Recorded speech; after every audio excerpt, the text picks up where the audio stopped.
what have you seen from Isaiah over the last few weeks that make you, if you needed to play him hypothetically on Sunday, that you feel good about him doing? I think the best part about all those guys who haven't been in a starting role for us is Frank has really been pushing those for opportunities like this, pushing those guys in practice, really being hard on them.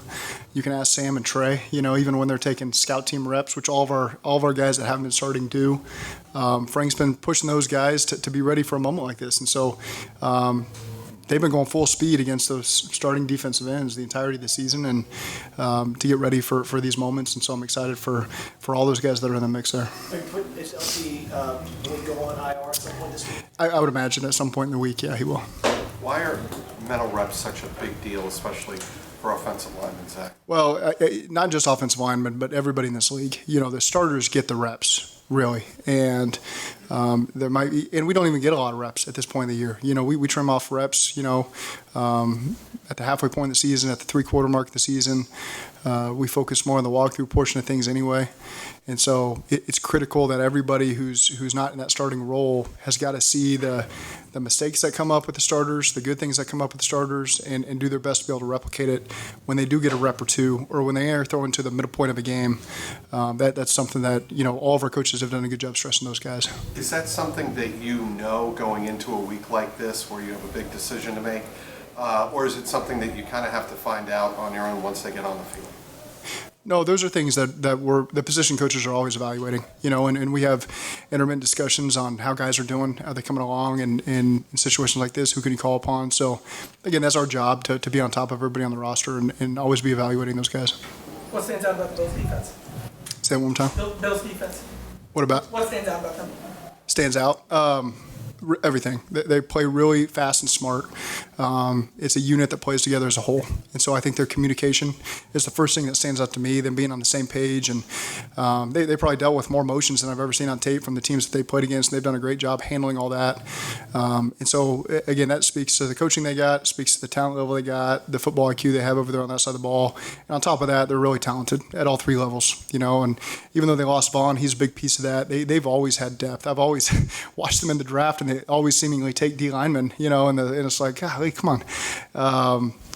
And they've done just a really good job, I think, of bolstering their depth to absorb losses at safety and defensive end, and even corner. They've dealt with some injuries at corner, and their depth, very similar to our situation. Guys have been forced to step up, and they haven't really skipped a beat with any of those guys. And I just think that their unit is really strong as a whole. As a coach, does it make it easier to prepare these guys when you look at the fact that you have a lot to gain from this game and so do the Bills, and you've been in that situation a couple times during this win streak where both teams have so much to gain from them? Yeah, sure. We focus less on what they have to play for and more about what's important for us. It is a really good team. Again, I expect our guys to rise to the opportunity when you face teams like this. They've done that every week.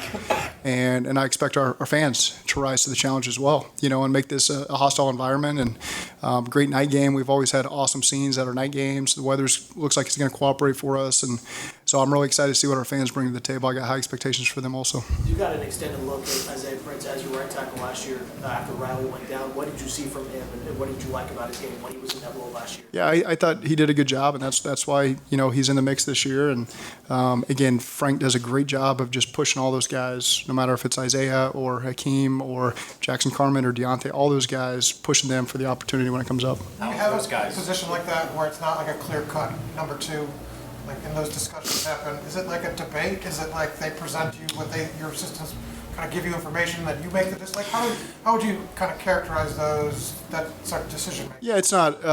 We always have conversations with the people that are necessary to conversate with, and so same thing happened when we lost, really our first and second nickel a couple weeks ago. And you're just talking to Lou and Chuck about it and what makes the most sense. And so again, these situations arise over the course of the season at different spots, and you always factor in the position coach, the coordinators, and whoever needs to be involved. How have those guys handled the news? Really well. We got a really tight-knit room. The most important thing is winning, and so again, it honestly reminds me of an awesome quote Chase Wolf, St. X grad, had the other day when he played at Wisconsin. They beat out Oklahoma State, OSU in my mind, and his quote was, "The only thing that matters is winning." As everybody waits for their number to be called, they're always prepared. It's not about my performance; it's about the team winning. I thought that was an awesome quote, that local Cincinnati kid had when he finally got his opportunity, and it's no different for our guys right now.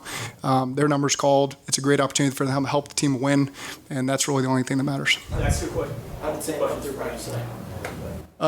Let me get Jeremy first. Jeremy's been waiting there, and I'll come back to you, Ben.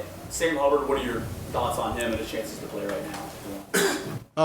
We'll see. Like I said earlier, we'll see day to day. He was out there doing a little bit today, and then we'll just see where he's at through the week. Okay, then lastly, I just wanted to ask about the 1 seed. Are you guys having conversations about that right now? Or No. is it more of an expectation to win and see what happens? Nope, it's just narrow focus on the next 4 days at this point to get to Monday. And again, every goal we've ever had goes through Buffalo right now, and this opportunity that's right in front of us. And so we got to handle business Monday night before we can focus on anything else. Sorry, Ben. Well, since he stole my question, I'll do a different one. Mm-hmm. Is there anything that you could learn, does beating the Bills, or just anything that you learned in this game teach you anything new about your team you don't already know at this point in the year? Well, we haven't even played the game yet. So, this team has handled this week so far. This is a Wednesday practice for us. I thought we had a really good start to the week, and it's just important to continue to build off of that. I think there's a good energy at practice today. I have felt that really every step of the way this season, and that's why I've always sat up here with the confidence that even when things were tough at the beginning of the year, that we were going to continue to rise to the expectations. And I've seen that from the team all the way through, including today. I expect to see it tomorrow. And so, again, I'm just excited that these guys get this opportunity on Monday. But really, so the result of this game, no matter how it goes, you feel like you know what this team is going to do in this game of love between now and the end of the year. Yeah, we've had how many games? 15 games, and so we got a pretty good feel for the identity of the team, and now it's just going out there and playing great on Monday. Zach, you guys have a reason for everything you do in this building. So with a player like Isaiah, who spent a lot of the season on the practice squad, there obviously has to be a reason for that. So why has it been a matter of him not being healthy enough? Why has he been on the practice squad? Well, Isaiah specifically, he got hurt in training camp, and so he started the season on IR. So, he missed some opportunities early in the year. But all those guys, they practice the same, whether they're on the practice squad or the 53-man roster. You wouldn't know that. If you didn't have a roster in front of you and you were at practice, you would not know that. Those guys get the bulk of their reps, again, the non-starters, with the scout team as they give the look to the defense. And, like I said earlier, Frank and Derek Frazier do a great job of rotating those guys through at all the spots. And so you see those guys every single day taking pretty equal reps, getting opportunities, because you never know when you're a backup offensive lineman. Am I going to be a left tackle, right tackle, left guard? You just never know. So you got to be ready for all of them. And so, again, I think Eric and Frank have done a great job of making sure those guys are prepared for any scenario that can pop up and any position. Isaiah being included in that mix. Hayden Hurst ready to go? Hayden Hurst looked good today. So again, it's like I always try to do. I try to be cautious as the week goes, but all signs are positive right now. What does he bring to the offense? So Joe Burrow was talking about the explosiveness, Yeah. getting vertical, some things unique to Hayden's skill set that he brings. Yeah, he's a great tight end in this league, and sure hands, explosive, like you said, great energy. When he makes a play, it really fires up the team. And there's a lot of guys like that, and not everybody has to be that way. You need guys on your team that bring the energy to the table. And Hayden's one of those guys. I think especially in these home games, when he makes a big play, he's excited, the team's excited, the fans are excited. So that's an important element to have, and it's very valuable to have on your team, and Hayden brings that to the mix. Did you talk to Joe Brady before the draft? What do you know? Do you have a relationship with him, anything like that? I don't know. Kind of similar but different. You brought a lot of that early on with Joe. Why was that something you guys wanted to do? Bring some concepts Joe Burrow was familiar with from LSU into your company? Well, the exciting thing about Joe and watching LSU was, there was a lot of Saints elements to that, and that's really our background is being in the West Coast offense. And so, even though it's all evolved, everybody's evolved from the origination of that, and you see it all around the league. The principles all remain the same. And so again, there's a lot of things that maybe we had in the playbook that we didn't emphasize. That Joe was doing really well when he was in college and had a lot of familiarity left. That was a big part of starting during COVID because we were missing a lot of normal time you're going to have on the field. So you wanted him to be able to hit the ground running as a starter, and he handled that really well. And then our system really has evolved over the 3 years he's been here. From his first game here, I'd be interested to go back and watch. I'm sure there's some of the things still in there, but it's really evolved from year to year, really from segments of the season to segments of the season. That's just kind of life in pro football.